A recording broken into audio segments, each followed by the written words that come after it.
Well, hello there, and welcome to Knick-knacks and Knives, the very first video of this channel. I am super excited to start this off, and I hope that this channel can just be another channel for knife lovers and gear lovers to come together and enjoy some good vibes with each other. I'm going to be trying to do some reviews of pocket knives that mean a lot to me and that I really enjoy. I've been into knives for quite a few years now, and I hope that these videos can be a help to you too, as you make your decision on what to carry every day. So I am going to start this video off with a type of video that many people know and love, and that is an unboxing.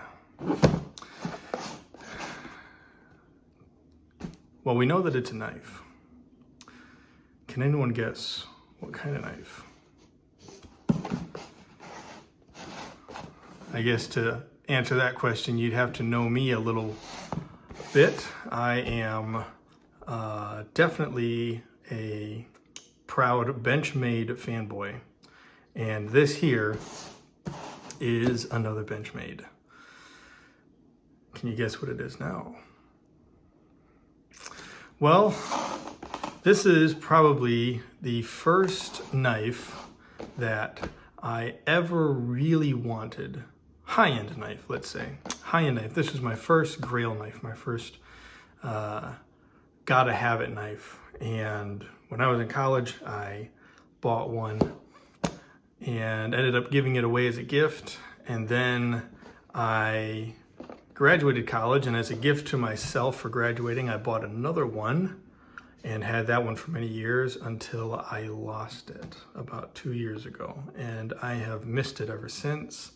I bought a different Benchmade knife to try and replace it, but it just didn't do the same to me.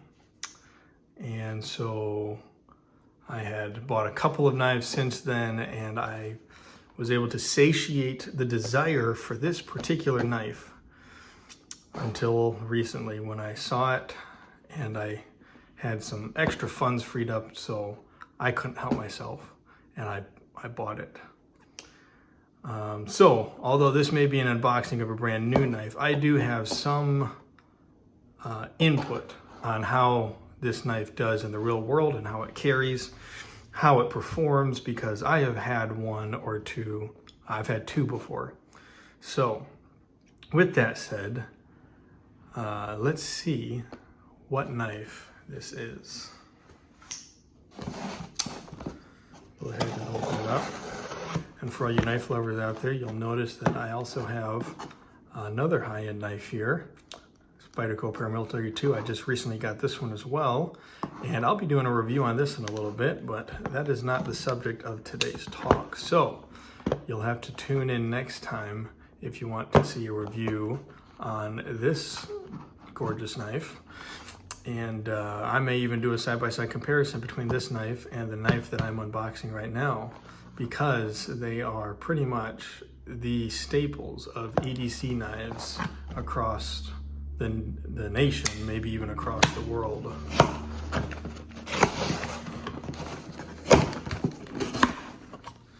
All right, I have been really looking forward to this. I've actually had this knife in this box for a couple of months now. Or not a couple months, excuse me, a couple of weeks now. And I've been putting it off so that I can get everything prepared for this YouTube channel.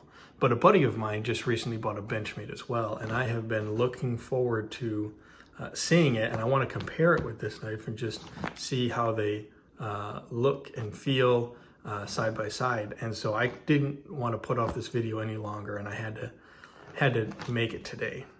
And so let's see what Benchmade has sent us today. Actually, if you could see on the packaging, it wasn't Benchmade that sent it, it was actually Cabela's. I bought it through Cabela's, although I don't usually buy knives through Cabela's. My favorite place to buy knives is a website that many of you probably know, bladehq.com. And shout out to Blade HQ. They don't sponsor me or anything. I don't have any sponsors as of yet, being my first video, but I do very much like their service and their speed of delivery, let's say. All right.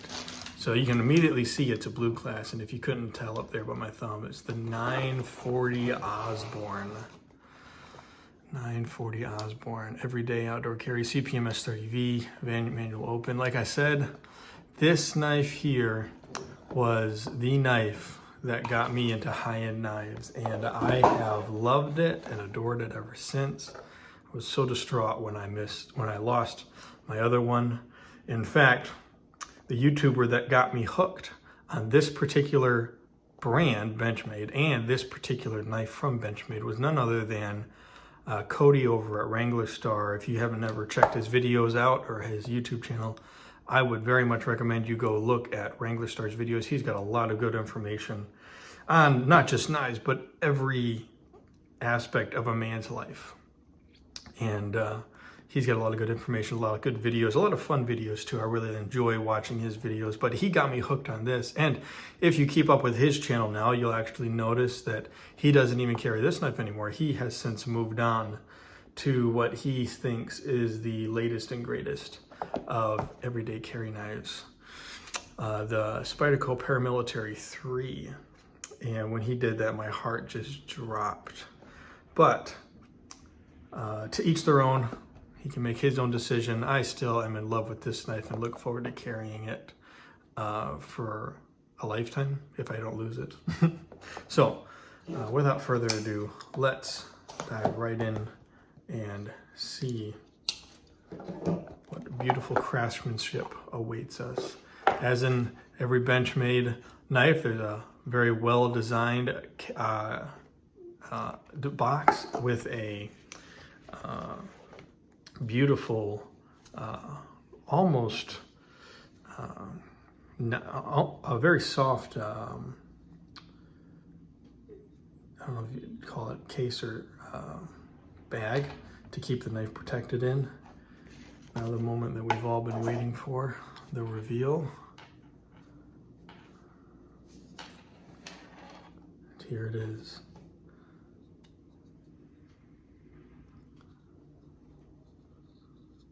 Every Benchmade comes with a little, not sticker, but a little card here underneath their pocket clip, and that pocket clip is quite tight to advertise their Axis lock. Now, as I understand it, the Axis lock is no longer specific to Benchmade. I believe their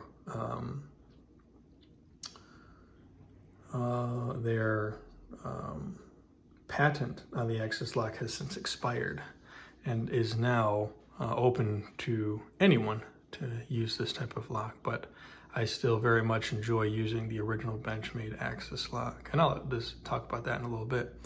But here it is, the satin finish, aircraft aluminum handle scales with green textured I don't know if you call it a paint or a Cerakote. I think it feels more like a Cerakote myself.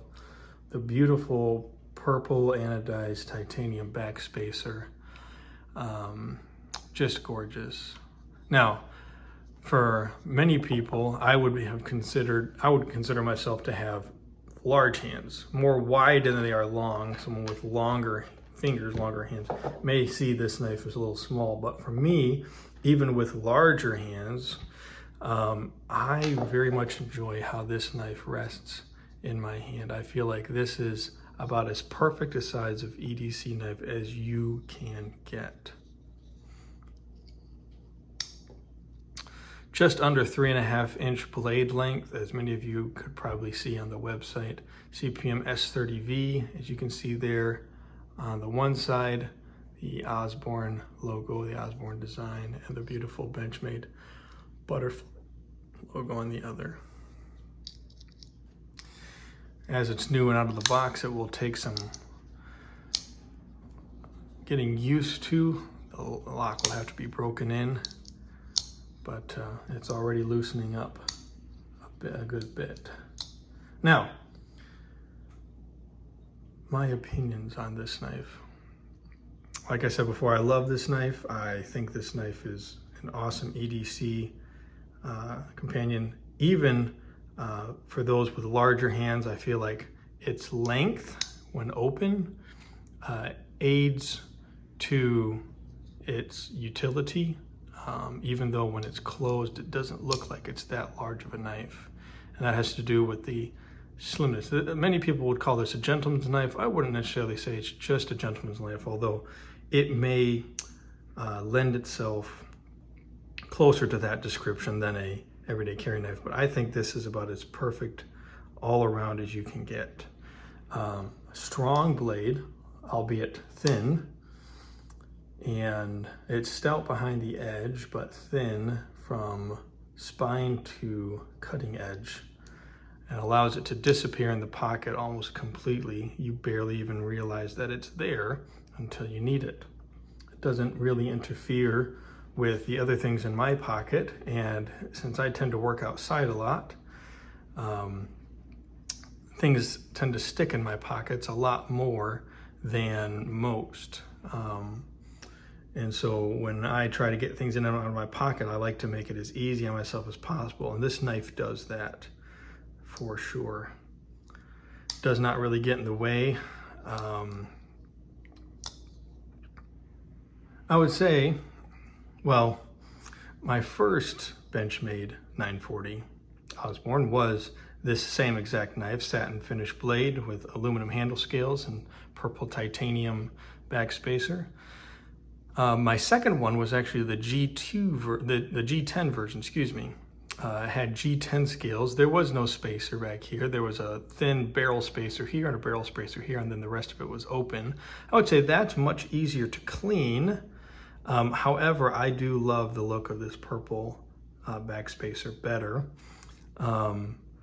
And though it may be easier to clean, I did notice the G10 version was a good bit thicker.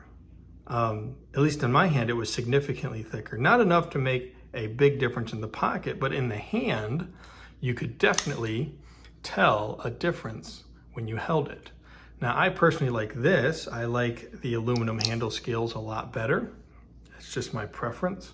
But if you like something that will, if you want a 940 that's going to fill up your hand a little bit better, then I would say maybe look at a G10 version. And I would say the same thing is, I would say this knife also, the width of it and the feel of it in the hand also holds true with the carbon fiber version as well. It seems quite thin to me in the hand, which I like that. I feel like it adds to the elegance of the knife and makes it even more, I don't know if elegant or regal is the right word, but I hope that gets the message across. It feels higher quality to me by having aluminum handle scales, and that's just my preference. Some people don't mind that. So if you want something that fills your hand up a little better, maybe a G10 version would be the way to go. One other thing that I love about the 940, and I'm going to get into this with some of my other knife reviews. If you don't follow my Instagram page, you can go over to Instagram and look up knickknacks.n.knives, knickknacks and knives. And you'll be able to see some of the different knives that I'm probably going to be reviewing in the future. And in comparison to those knives, I feel like the 940 and the Chris Reeves Sebenza have the best ratio of knife to handle. Now, this is about as small as a knife as I would want to carry. I'm not sure what the big craze has been recently about these small knives that Benchmade or other companies have been coming out with. I'm not a huge fan of those tiny knives. I feel like personally, if I were to get a knife that small with that small of a cutting edge, I might as well just go with a razor blade or a utility knife based on how small some of those blades are getting. I feel like having a pocket knife is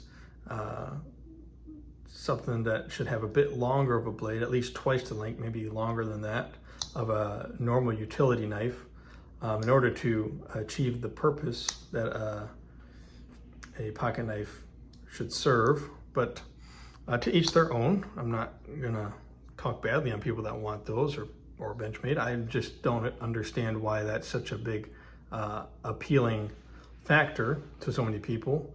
I do think based on the smaller knives, the knife length compared to the handle length is much less. You get a decent bit of handle, but not much blade. And I'm not a fan of that.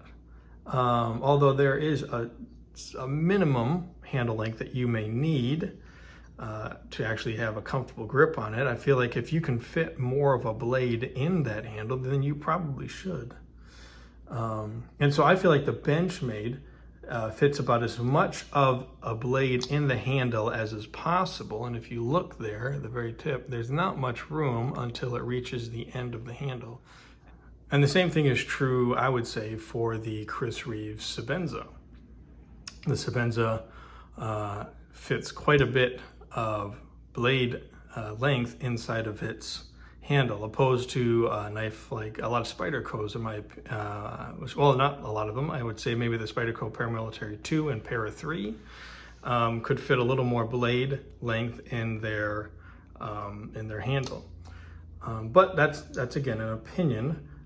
If you like to carry smaller blades, then that may not be an issue for you. But for me, carrying something that has a handle that big but does not have a blade that has a blade significantly less than the handle, just doesn't feel right to me. I'm not saying anyone's cheapskating or anybody's trying to, cut the customer out, but I just like to have a blade, as much blade as I can get out of a knife. I would say another reason why I like Benchmade knives in particular, maybe not just the 940, but also their other lines, especially those with the axis lock here, is the fact that if you couldn't already tell, I am left-handed. I open and close things with my left hand, open and close pocket knives with my left hand. It's just natural to me. And the axis lock is one of those beautiful designs in a knife that allows a person that is either left-handed or right-handed to open and close their knife. Opposed to the, well, I have it sitting here next to me, so I'm going to use it, opposed to the compression locks.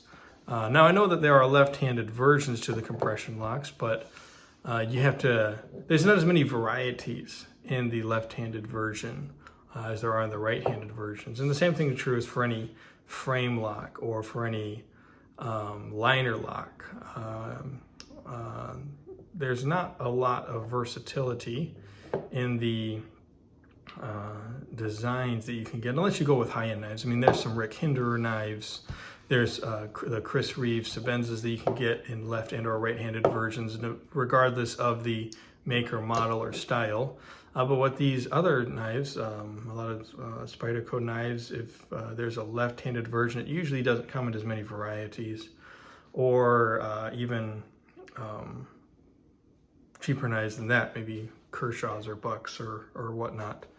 The knife community was pretty much geared towards right-handed users until locks like the axis lock came around. And so that's another reason why I really love Benchmades, not just the 940, but I also love the 940 for its its sleek and elegant design.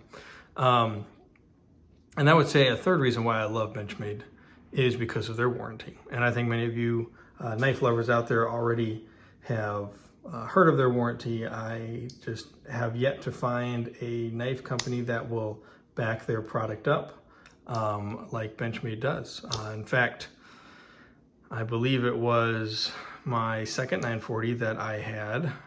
The tip had broken off clean, probably a good half inch had broken off, and I could have reground it, but it would have, it just wouldn't have sat right with me. I just don't think it would have looked right. And so I sent in, I think it was 20 bucks, and the knife, and they replaced it and sent it back, and they cleaned everything up and made it look as good as they could have again. So needless to say, I very much appreciate the Benchmade warranty.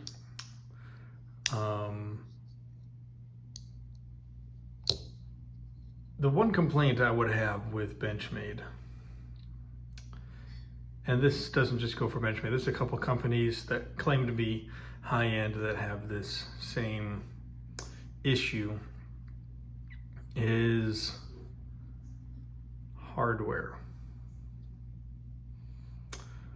Not just any hardware, but particularly hardware for the pocket clips. I cannot tell you how many times I have tried to replace a pocket clip from Benchmade with a deep carry clip, or I've even done this with Spyderco's. And I use the right size bit, I use good quality bits, and I still end up having a screw strip out on me.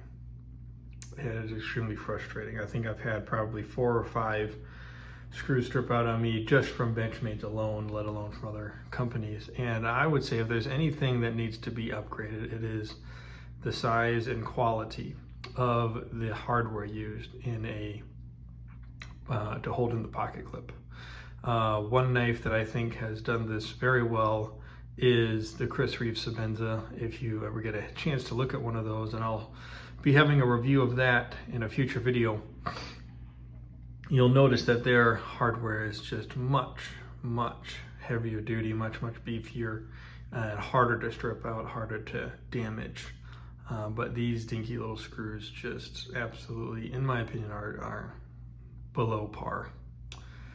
So what about those of you out there that are on the edge of buying a high-end knife? Whether that be Benchmade, whether that be Spyderco, whether that be Zero Tolerance, whether that be Chris Reeves, Rick Hinder, you name it. I would say do it at least once. You may find yourself cringing at the price point of a lot of these knives, and you may be wondering to yourself, how in the world can anybody justify spending that kind of money on nothing but a pocket knife? But you have to ask yourself, how often do you use said pocket knife? Is your pocket knife something that you use every day, multiple times a day? Or is it just a novelty that you stick in your pocket and you use it every once in a great while to open up presents or gifts or something, and it spends most of its time in your pocket? If that's the way you live, if most of your knife use is just sitting in the pocket collecting dust, I wouldn't say that you need to get one. But if your knife is in and out of your pocket at least 3 times a day or more, then you need to seriously consider getting a high-end knife like this. Not just because of the superiority in materials and craftsmanship, but also because a lot of these knives come with some sort of warranty. And in my opinion, Benchmade's is the best. And if you use a knife like that and you want to feel at ease using it for, harder uses than you would normally use a knife for, and still be able to keep that same quality of knife without breaking the bank every time you need it repaired, then a higher end knife would be good. Otherwise, you'll have to spend, $30-40 every time you want to go buy a new knife because yours broke, your Walmart or your gas station knife broke, and now you need a new one. Another thing that I find on cheaper knives is the hardware just falls out. There are solutions to that, but it takes the right tools and it takes time and patience and very fine tuning. But even then, the best gas station knife is still just that, a gas station knife. I tend to be the kind of person that really enjoys using high quality tools. Not for the sake of being a snob or for the sake of flaunting wealth or anything, but because when a tool is needed, it's very frustrating when it can't perform. Or it's very frustrating when a job needs done and the tools at your disposal are too cheap and too flimsy or too are just inadequate. And so when a job needs doing, and I want tools that will not fail me in those moments. And gas station knives have failed me. Walmart knives have failed me. Even brands of knives from maybe Walmart or some other store that are usually considered decent have failed me. But other than the hardware issue with the pocket clip, I wouldn't say I have had a Benchmade fail me unless I abused it. So if you're trying to find a knife that you want for the rest of your life and you don't want to have to worry about it, you don't want to have to baby it, you don't want to have to worry about replacing it and spending, that price point all over again, and will stand and you're confident will stand the test of time, go with a high-end knife that you want. My choice was the 940. I've also had quite a few others that I've gone with, but I've always come back to the 940. For you, it may be a Spyderco, maybe a zero tolerance. You may even want a more expensive knife, like a titanium frame lock. But these quality of knives are going to last your lifetime, and there's no doubt about that, as long as you don't lose them, like I sadly did.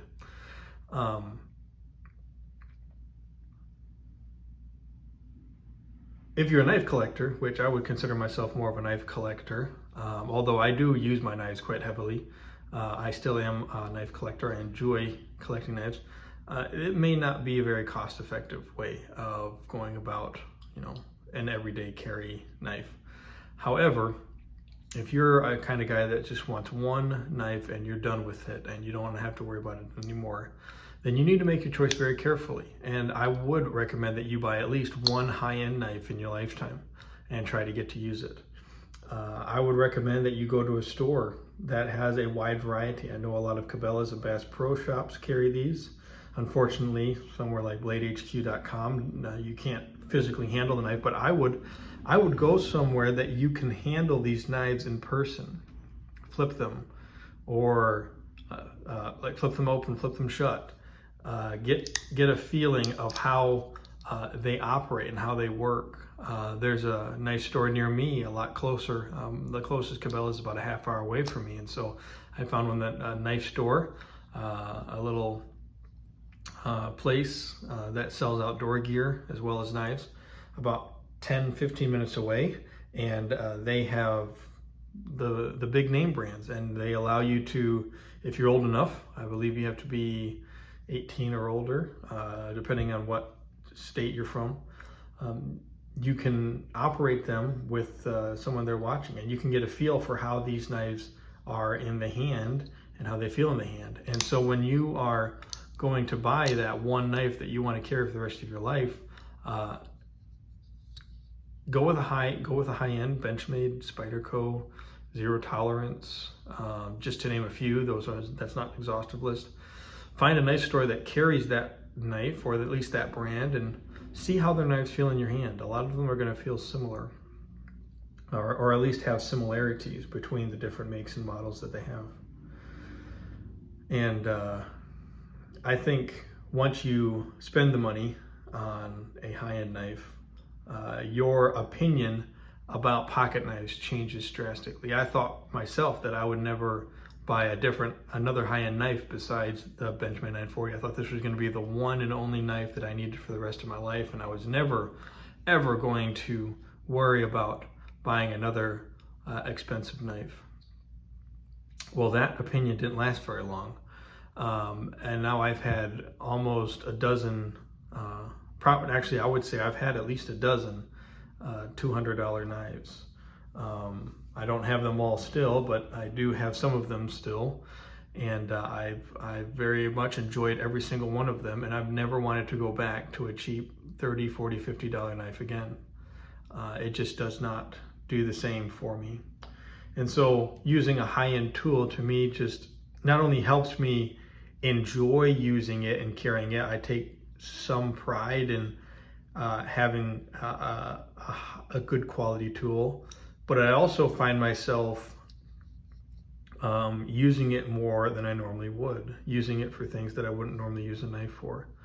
And it may take a little while before you get to that point. You buy a knife that's for most people, very expensive, and then you don't want to beat up on it, you want to baby it. But then you start actually testing the limits. You start testing the boundaries that you can take with that knife, and try to do more and more. And you find yourself really beating on the knife much more than you would a normal knife, because it can handle it. And you really become a believer in these kinds of knives by experience, not by thinking about it. So I hope that this review has been a help. I hope that it's helped not just give you some information about the 940 itself, but give you some information about high-end knives, period. If you're on the edge, if you're on the fence, save your money and get something like the 940, or something that's considered a high-end knife. I would say a high-end knife is anywhere above the $100 mark. And I don't think that you will be disappointed. Well, thank you for watching. I hope this was a help. And until next time, I wish you all the very best, and carry on.